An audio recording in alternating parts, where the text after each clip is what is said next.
Ils nous dépouillent. On est comme le grand frère costaud qui protège tout le monde dans la cour de récréation, mais qui finit par payer le déjeuner de tous les autres alors qu'ils ont plus d'argent que nous en banque. C'est fini. La fête est terminée. Le désastre de l'OTAN. Regardez l'OTAN. C'est une structure magnifique pour l'Europe, n'est-ce pas? Ils dorment sur leurs deux oreilles. Ils ont des systèmes de santé gratuits, des universités gratuites, tout est gratuit. Et comment payent-ils tout ça?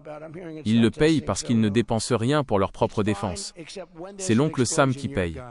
C'est vous, le contribuable américain, qui payez pour que les gens à Bruxelles puissent prendre des vacances de 6 semaines. Moi j'arrive et je dis « Payez votre part !» Et ils me regardent comme si j'étais un extraterrestre. Ils disent « Oh mais monsieur le président, nous avons des traités. » Les traités ne valent rien si une seule partie respecte le contrat. Un contrat où l'un donne tout et l'autre ne donne rien, ce n'est pas un contrat, c'est une arnaque. Et je m'y connais en arnaque, j'en ai vu toute ma vie à New York. Celle-ci est la plus grosse de l'histoire du monde. Le Groenland, la nouvelle frontière américaine. Parlons du Groenland. On m'a critiqué quand j'en ai parlé la première fois. Ils ont ri. Ils ont dit que c'était une idée folle. Mais ils riaient aussi quand j'ai dit que j'allais construire le mur, et le mur est là. Ils riaient quand j'ai dit que l'économie allait décoller, et nous avons eu les meilleurs chiffres de l'histoire. Le Groenland est une opportunité historique. C'est immense. C'est riche. C'est le futur. C'est comme si on avait la possibilité d'acheter l'Alaska aujourd'hui. Imaginez si on n'avait pas acheté l'Alaska. On dirait « Quel dommage !» Eh bien, je ne veux pas que nos petits-enfants disent « Quel dommage !» à propos du Groenland. L'Arctique est en train de s'ouvrir. Les routes maritimes changent. La Chine est déjà en train d'essayer d'y construire des aéroports. La Russie y installe des missiles. Et nous ?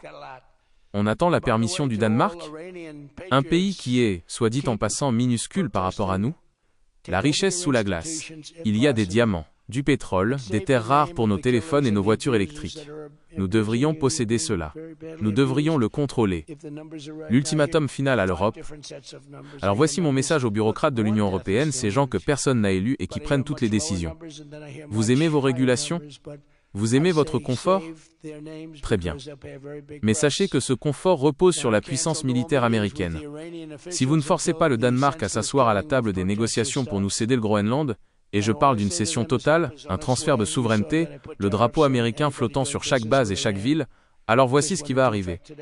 1. Le retrait total. Je vais signer l'ordre de retrait de chaque soldat américain du sol européen. Pas dans 5 ans.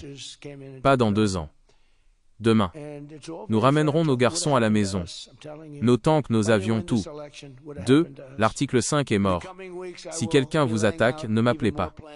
Ne composez pas le numéro de la Maison Blanche. Vous avez voulu garder votre île de glace? Très bien, défendez-vous tout seul.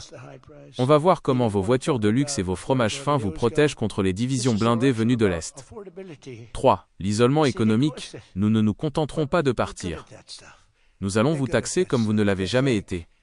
Vous voulez vendre vos produits ici? Payez le prix fort.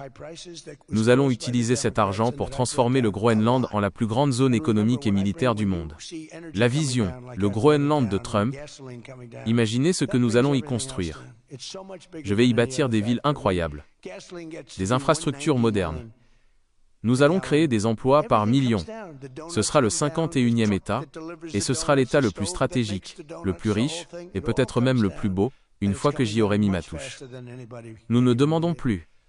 Nous n'implorons plus. L'Amérique ne quémande pas. L'Amérique décide. L'Europe a eu une chance incroyable d'avoir les États-Unis comme protecteurs pendant 80 ans. Cette chance vient d'expirer. Soit vous nous donnez ce dont nous avons besoin pour assurer notre futur, le Groenland, soit vous découvrirez ce que signifie vivre dans un monde sans la protection des États-Unis. Et croyez-moi, vous n'allez pas aimer ça. Il est temps de faire passer l'Amérique d'abord. Il est temps de voir grand. Il est temps de prendre ce qui nous revient de droit.